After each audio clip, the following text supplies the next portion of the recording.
সাইমা ওয়াজেদ পুতুল ম্যাডামের নামে আমি আপনাকে প্রমাণ হিসাবে দিতে পারি।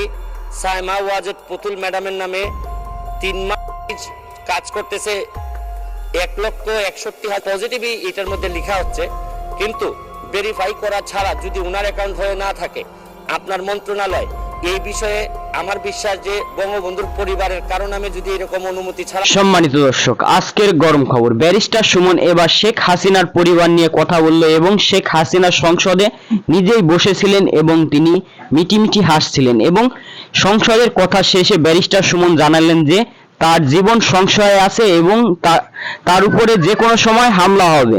ব্যারিস্টার সুমন এমন কি কথা বলল যে তার জীবন সংশয়ে আছে, তার উপর যে কোনো সময় হামলা হতে পারে? আমরা সেই কথাগুলো শুনবো। আজকের এই ভিডিওটি খুবই গুরুত্বপূর্ণ হতে চলেছে, তাই সম্পূর্ণ ভিডিওটি না টেনে দেখার অনুরোধ রইল। আর সম্পূর্ণ ভিডিওতে রয়েছে আরো অনেক গুরুত্বপূর্ণ বিষয় যা দেখলে আপনারা রীতিমতো অবাক হতে বাধ্য হবেন। তাহলে চলুন কথা না বাড়িয়ে চলে যাওয়া যাক মূল ভিডিওর দিকে। আর আপনি যদি আমাদের এই চ্যানেলে নতুন হয়ে থাকেন তাহলে অবশ্যই সাবস্ক্রাইব করুন বাংলাদেশের সর্বশেষ আপডেট খবর পাওয়ার জন্য এবং একটি লাইক দিয়ে দেখতে থাকুন সম্পূর্ণ ভিডিওটি। কিন্তু ভাই হুমকি আসবে, আর ইমাম সাহেবের দেশ তো না, এটা আমি দেশটাকে বদলাইতে চাই, এটা আমি দেখে যেতে চাই। এই যে সাহসের সাথে আপনি সব কাজ করছেন, বিভিন্ন পর্যায়ে কথা বলছেন, দুর্নীতির বিরুদ্ধে সাধারণ মানুষের পক্ষে কথা বলছেন, এবং আমরা দেখেছি যে সংসদে দাঁড়িয়েও আপনি অনেক নির্ভয়ে অনেক অপ্রিয় সত্য কথাগুলো আপনি বলছেন।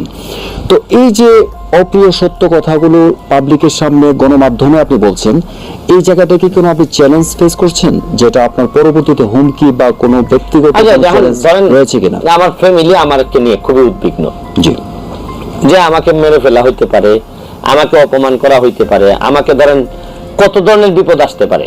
জি, এখন এগুলা তো বসে থাকলে তো চলবে না, এখন নক্ষত্রেরও তো পতন হয়। জি, আমার তো বিষয়টা এমন না যে এই নক্ষত্র হয়ে থাকতে হবে, পতন হইলে চলে যাব। আমার তো যেভাবে আমি আসি তাতে যদি বুঝতাম যে খুব আরাম পাচ্ছি, তাহলে না হয় এখান থেকে চলে গেলে আমার কষ্ট হইতো। জি, আমার উজ্জ্বল পেইনটা তো আমার মধ্যে থাকবে না। জি, আমি তো কোনো প্রিভিলেজ নিচ্ছি না। ধরুন আমি যদি সাথে পুলিশের গাড়ি থাকতো, পেয়ে পু করে যাচ্ছে, তারপর হচ্ছে কি অনেক টাকা পকেটে আছে, এখন আপনি যদি আমার এখান থেকে পতন করাই দেন, যে আমার কাছে আর টাকা থাকবে না, পয়সা থাকবে না, আপনি যদি টিআর কাবিকা না দেন, তাহলে আমি কিভাবে চলবো, আমার ছেলে মেয়ে কিভাবে চলবে, এইসব তো নাই আমার মধ্যে। বরং আপনি জানেন সকালবেলা উঠে কত লোকের তদবির আমার শুনতে হয়, এটাতে এমপি থাকার কারণে আমাকে আর বেশি শুনতে হয়। আমার কথা হলো আমার কাছে উত্থান, নক্ষত্র, পতন এগুলা কোনো আলাদাভাবে মিন করে না। আপনি ব্যক্তিগত পর্যায়ে কোনো হুমকি পেয়েছেন কি? আরে এটা প্রতিদিনই হুমকির মধ্যে। হুমকি তো আপনি ফিল করলেই হুমকি, আর না করলে কি? আপনি আমার মানেন দেখে আমি এমপি, মানেন আপনি, না মানলে কি করবো আমি? আমি আপনারটা আপনি খান, আমারটা আমি খাই। জি, জি, তো এইগুলা হুমকি টুমকি আমি এইভাবেই নিছি। জি, জি, কিন্তু ভাই হুমকি আসবে, আর ইমাম সাহেবের দেশ তো না, এটা এইখানে হুমকি বিবেচনা করেই তো আমি আসছি। জি, এই দেশে বঙ্গবন্ধুরা মারে নাই, জাতির পিতারে মারে বলছে আমাদের মানুষরা, তাও খালি একা মারছে। মানে কত বড়, মানে মনে হয়েছে যে তার পুরো ফ্যামিলিকে মেরে ফেলতে হবে। তার ফ্যামিলি তো কোনো দোষ ছিল না। আমাদের 4 নেতারে জেলের ভিতর গিয়ে মারছে কারা? পাকিস্তানকে মারছে না, আমাদের লোকরা মারছে, আমাদের লোকজন মারছে। তাই না? আপনি এই দেশে বেইজ্জত হবেন, নাহলে আমি এই দেশের ভালো চাইবেন, আপনি হয় মরবেন তাহলে বেইজ্জত হবেন। জি, আমি দুইটার জন্য প্রস্তুত। এটার জন্য আমার কাছে প্রস্তুতর বিষয়টা এরকম না, এটা একেবারে নর্মাল। জি, আসবেন যাবেন, পৃথিবী থেকে বিদায় নেবেন। এই যে আমরা লাশ নামাচ্ছি কবরে, জি, যেমন আপনি রেগুলার লাশ নামাবেন, আপনার হার্ট শক্ত হতে থাকবে, আপনার আবেগ শক্ত হইতে থাকবে। আমি এগুলো স্বাভাবিকভাবে মেনে নিছি। জি, জি, তবে অস্বাভাবিকভাবে যেটা আমি মেনে নেই নাই হচ্ছে গিয়ে আমি না বদলাই যাইতে চাই না। জি, আমি দেশটাকে বদলাইতে চাই, এটা আমি দেখে যেতে চাই। জি, জন্মের পরে যেটা পাইছি আমি, মৃত্যুর আগে অথবা চলে যাওয়ার আগে এর চেয়ে ভালো একটা জিনিস রেখে যেতে চাই, যেটা আমার ব্যাপক ইচ্ছা। মাননীয় মন্ত্রী মহোদয় যারা আছেন মন্ত্রণালয়ের, অনেকের সাথে আমার ব্যক্তি সম্পর্ক অতটা উষ্ণ না। আমার পরিবার ইনক্লুড করে বলছি, কেউ টাকা বানাইতে পারবে না। আর আমার ফ্যামিলির কেউ যদি টাকা বানাইতে চায় তাহলে আমার সাথে সম্পর্ক ছিন্ন করতে হবে। দুর্যোগ ব্যবস্থাপনা ত্রাণ মন্ত্রণালয় থেকে আপনি অনেক বরাদ্দ পেয়েছেন, তো আরো যে অন্যান্য মন্ত্রণালয় রয়েছে ওই সকল মন্ত্রণালয় থেকে কি আপনি? আমি এলজিডি থেকে পাচ্ছি, ব্যবস্থাপনা থেকে পাচ্ছি, কৃষি বা ওইগুলা থেকে এখনো পাওয়া শুরু করি নাই। জি, আবার সবাই দিবেন কিনা তাও জানি না। আমার কিছু কিছু মন্ত্রণালয় আছে, তারা আবার আমার পছন্দ নাও করতে পারেন। জি। কারণ অনেক লোক, অনেক এই মানে মাননীয় মন্ত্রী মহোদয় যারা আছেন মন্ত্রণালয়ে, অনেকের সাথে আমার ব্যক্তি সম্পর্ক অতটা উষ্ণ না। কারণ দেখা যায় উনি মন্ত্রী হওয়ার আগে আর আমি এমপি হওয়ার আগে আমি ওনার বিরুদ্ধে লাইভ করে রাখছি। তো এখন এই ক্ষেত্রে তো কিছু বাধা থাকতেই পারে। তারপরে আল্লাহর দিকে তাকাইয়া যদি তারা মনে করেন যে না আমার লোককে ঠকাবেন না, তাহলে আমার মাল দিবেন বরাদ্দ, আর নাইলে আমি তো এমপি আছি আর আপনি মন্ত্রী, আমারও তো কামড় দেওয়ার সুযোগ আছে।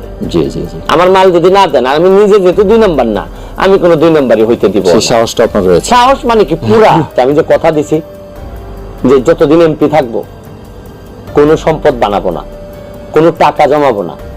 তাতে হয়েছে কি, আমার এখন লাভ হয়ে গেছে দ্বিগুণ। আমার এখন ব্যারিস্টার যখন এমপি হয় তখন ইনকাম বেড়ে যায় অনেক। এই টাকাটাও তো আমি নিয়ে যোগ আমার উন্নয়ন করতে পারছি, যেটা অন্য এমপি মহোদয়রা পারবে না। কারণ আমার এমপির চেয়ে ইনকাম কম না আমার। এই টাকাটাও যখন আমি বন্টন করে দিচ্ছি, তাহলে বুঝেন আমি কি পরিমাণ কাজ করার সুযোগ পাইছি। না, এটা একটা ভালো কথা বলছেন যে আপনি ইনকাম করছেন, আপনি যে কোর্টে প্র্যাকটিস করছেন ওখান থেকে আপনার একটা ইনকাম হচ্ছে, মানে হ্যান্ডসাম ইনকাম। আবার আপনি বলছেন যে আপনি সম্পদ অর্জন করবেন না, তাহলে এই ইনকামটা কি আপনি সবকিছুই একেবারে জনগণকে দিয়ে দিবেন একেবারে উন্নয়নের জন্য? একেবারে। আমি বলছি যে শুধু আমি না, জি, আমার পরিবার ইনক্লুডেড। জি। দেখা গেল আমি আপনাদেরকে বললাম না ভাই আমি কোনো সম্পদ বানাবো না, আর আমার বোন নামে দেখা গেল গুলশানে 2টা ফ্ল্যাট, জি, বা আমেরিকাতে একটা বাড়ি। এর মানে কি? জি, তোমার বউ কেমনে বানাইলো এই টাকা? জি। আমি আমার পরিবার ইনক্লুড করে বলছি কেউ টাকা বানাইতে পারবে না। আর আমার ফ্যামিলির কেউ যদি টাকা বানাইতে চায় তাহলে আমার সাথে সম্পর্ক ছিন্ন করতে হবে। আর যদি এই বক্তব্যের উপর আমরা মিলেমিশে থাকতে চাই, কারণ এখন আমি যেহেতু সিদ্ধান্ত নিয়ে নিছি, এর বাইরে যাওয়ার সুযোগ নাই। রাগ ডাক করে বলি না যে আহা উনি সম্ভবত মেরে দিয়েছেন, এগুলা না। আপনি মারছেন, আপনি চোর, সবাই ভাগে কিছু না কিছু ওই পায়, শুধু জনগণ পায় না। সরকারি কর্মকর্তাদের কাছ থেকে, বিশেষ করে আপনার 2 উপজেলা চুনারুঘাট এবং মাধবপুরে, তাদের কাছ থেকে আপনার যে এক্সপেক্টেড যে প্রাপ্তি, যেটা আপনি এক্সপেক্ট করেন তাদের কাছে, সেটা কি আপনি পাচ্ছেন এখন? এখানে একটা বিষয় কি, সরকারি কর্মকর্তাদের অনেক দিনের একটা প্র্যাকটিস হয়ে গেছে নেতাদের সাথে থেকে। জি। যে প্র্যাকটিসটা কিরকম, নেতাদেরকে ধরেন 60% দিতে হবে, জি, বা 60% কোনোভাবে নেতাদের ঘরে যাবে বা নেতার আশেপাশের লোকজনের যাবে। তো 60% যদি চলে যায়, থাকে 40%। তখন তো যদি আপনি এমপি সাহেব বা তার বলয়কে যদি 60% দেন, তাহলে সরকারি কর্মকর্তাদেরও লাগে। জি। তো এরা যদি 20% নেয়, তাইলে আপনার আর থাকে তো 20%। জি। আর 20%-এর মধ্যে আরো তো দল টল এইভাবে বিভিন্ন জিনিস আছে। এরপর হচ্ছে গিয়ে সবাই ভাগে কিছু না কিছু ওই পায়, শুধু জনগণ পায় না। জি। তো এইখান থেকে আমাকে বের করে আনতে হইতেছে যে ভাই এইখানে তো উনি তো আর এই জিনিস খায় না। জি। তো যখন আমি খাই না, তখন সরকারি কর্মকর্তার যদি কেউ খাওয়ার ইচ্ছা থাকে, উনিও অতটা অনুপ্রাণিত হন না যে। আর আমার ব্যাপারে একটা বদনাম আছে, আমি লোক বেশি ভালো না, কখন কি বলে ফেলি। ধরেন দুর্নীতির ব্যাপারে আমার মাথা ঠিক থাকে না। জি, জি। তা আমি যে ধরেন হয়তো এইরকম কি করি না, যে রাগ ডাক করে বলি না যে আহা উনি সম্ভবত মেরে দিয়েছেন। আপনি মারছেন, আপনি চোর, ডিরেক্ট বলেন। ডিরেক্ট বলি, চোর মানে চোর আপনি। জি। এই ডিরেক্টটা যদি আমি আরো আগে কিছু লোককে একসাথে নিয়ে বলতে পারতাম, জি, কবে বাংলাদেশ বদলাই যেত। জি। বাংলাদেশে এখনো একটা বড় সমস্যা হচ্ছে কি, আপনি আমার পাশে বসে জানেন আমি চোর, কিন্তু তাও আপনি তুষামতি করতেছেন। আমার ভাই, আপনি তো দারুণ কাজ করেছেন, মানবতাবাদী মানুষ, তারপর আপনি আপনার এলাকায় বিশাল ভোটের ব্যবধানে আসছেন, কিন্তু আপনি ভিতরে ভিতরে জানেন আমি যে চোর। কিন্তু জীবনও আপনি এইটা নিয়ে কাছেই যাবেন না, বলা তো দূরের কথা। জি। এই লাইনে বরং আপনার অনুষ্ঠানের আগে বলে আনা হবে যে দেখিস এই লাইনে কথা কোশ না করলাম। আমি যার বিরুদ্ধে নির্বাচন করছি উনি অনেক প্রভাবশালী, উনি বহুদিন ধরে কাজ না করে আছেন। সব প্রভাবশালী তো আবার মানুষের মনে জায়গা থাকে না। আপনি বলছিলেন যে সাধারণ মানুষের ভালোবাসা আপনার সাথে রয়েছে, তো আমরা এটাও জানি যে আপনি এই লেটেস্ট যে ইলেকশনে আপনি নির্বাচিত হয়েছেন, সেখানে একজন প্রভাবশালী মন্ত্রী রয়েছে, যাকে আপনি বিপুল ভোটের ব্যবধানে আপনি জয়ী হয়েছেন। তো এটার পিছনের আসল রহস্যটা কি? রহস্য কিছু না। প্রভাবশালী মানে কি? প্রভাবশালী মানে হচ্ছে তার প্রভাব আছে। আর ভোটের জন্য তো দরকার প্রভাব না, এটা হচ্ছে মানুষের হৃদয়ে জায়গা নেয়া। আপনার মানুষের মনে জায়গা আছে কিনা, ছোট্ট হোক বড় হোক। তো সব প্রভাবশালী তো আবার মানুষের মনে জায়গা থাকে না।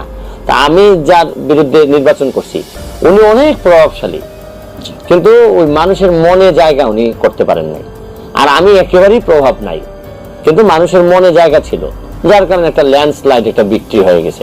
তো উনি তো বহুদিন ধরে কাজ করছে, তারপরেও কেন উনি মানুষের মনে জায়গা করতে পারলো না, এটা আপনি কি মনে না না না না না, প্রশ্নটা আপনার এইভাবে হবে জি যে উনি বহুদিন ধরে কাজ না করে আছেন, জি যার কারণে আর হৃদয়ে জায়গা করতে পারে না। কাজ করলে তো জায়গা হবে, এটা তো অবধারিত। আর একটা মানুষ বহুদিন কাজ না করলে কি হয়, মানুষ একটা সুযোগ খুঁজে যে তোমারে পাই কিনা চান্সে, জি যদি একটা সুযোগ পাই তাহলে ঠিক মতো আমি দিব তোমারে। জি কারণ আমার ব্যাপারে আমি বহুদিন ধরে কাজ করতেছি, মানুষ আমারে বলতো যে তোমারে যদি সুযোগ পাই তাইলে এমন ভাবে সিল মারবো যে টেবিলটা যেন আওয়াজ হয়। আর ওনার ব্যাপারেও মানুষ সুযোগ খুঁজতেছিল যে তোমারে আমি পাইনি, একবার পাইলে পরে এমন ভাবে তোমার সিল মানে তোমার বিরুদ্ধে সিল মারমু, এইটাও তোমার সাউন্ড হবে। সম্মানিত দর্শক, আশা করি আপনারা সম্পূর্ণ ভিডিওটি না টেনে দেখেছেন এবং এই ভিডিওটি দেখে আপনারা অনেক কিছু বুঝতে পেরেছেন। আর আপনার যদি এই ভিডিওর উপর কোনো গুরুত্বপূর্ণ মতামত থেকে থাকে তাহলে অবশ্যই কমেন্ট বক্সে জানান।